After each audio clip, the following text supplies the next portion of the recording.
Nicholas, are you ready? I am. Thank you.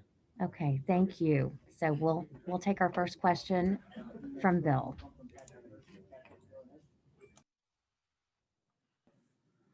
Hi, Nicholas. Obviously a tough game. They were able to get pressure on Justin more than most teams have. Was it something that they did in terms of scheme, or was it just, hey, that's a really good team? So I think this was about pressure.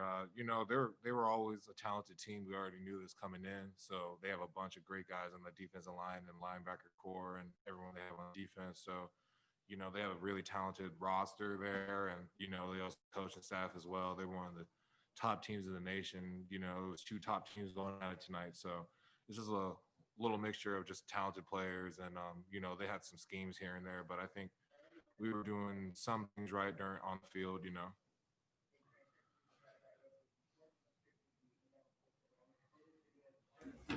Dan, go ahead with your question, please.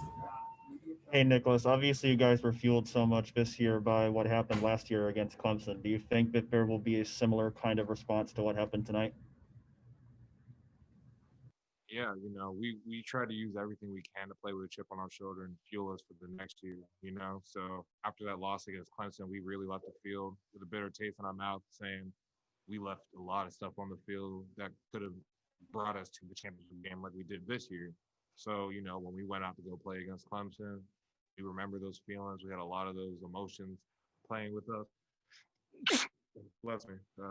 We had a lot of emotions when we were playing that game, but we knew to keep our poise and keep calm and do the job that we needed to do. So same thing here.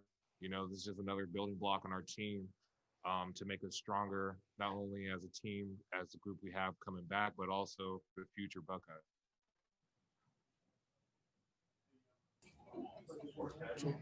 Jeremy Birmingham, go ahead, please. Hey, Nick, obviously you guys have a lot of guys like yourself who could potentially have a decision to make heading off to the next level or whatever. When you look at a team like this Bama team with guys like Leatherwood and Najee and Devontae, all those guys decided to come back after a disappointing end last year. How do you think you and the leaders of this team can come together to find maybe something special to bring more guys back next year? Everyone's going to make their decisions that are best for them and their careers. But I mean, if you really want to know about that type of what it takes for us to bring guys back, just look at what we did this year. When we had a COVID cancel our season, we had a lot of things happening with a lot of people not being able to play, not knowing if we're going to play. And while guys were out, once they heard that we were playing ball again, everyone came back like it was nothing. So, that's just what we are. This is a brotherhood. And we're always going to support our brothers no matter what decision they make. But as you can see this year, we had a lot of guys that came back after the season got canceled, and they just wanted to be a part of the brotherhood and play their hardest. And that's what we try to do all season long in this game. So whatever happens, whatever happens. Thanks. Go ahead, Doug. Yeah, Nick, everybody knew how explosive this Alabama offense was. I don't know if you guys talked about it as a team or if you just thought it in your head, but coming in as an offense, how many points did you think you guys had to score to hang with them? You know what I mean? And what does that feel like? Did you sort of feel that in the game of, every time you go on the field, you kind of got to put points on the board because you know how explosive they are when they get out there? Well, I mean, they're an explosive team, like you said, and they're a very talented team overall, especially on offense. For us, how many points we thought we needed to score, we thought we needed to score one more than them. We just wanted to win the game. We didn't really focus on how many points they put up on the board, how many points we put up on the board. We just said we got to score one more than them. We didn't do that tonight, but,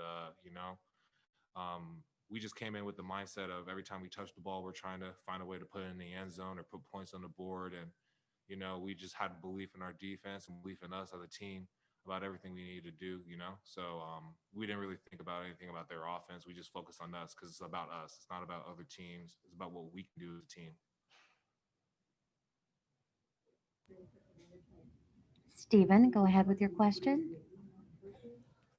Hey, Nick, to see Trey go down on that first drive, I guess how did that kind of change some things for you guys offensively and some of the stuff you want to do tonight? Can you say that question again? I'm sorry. When you lost Tre Turners on that opening drive, how did it maybe change some of the stuff you guys wanted to do tonight on offense?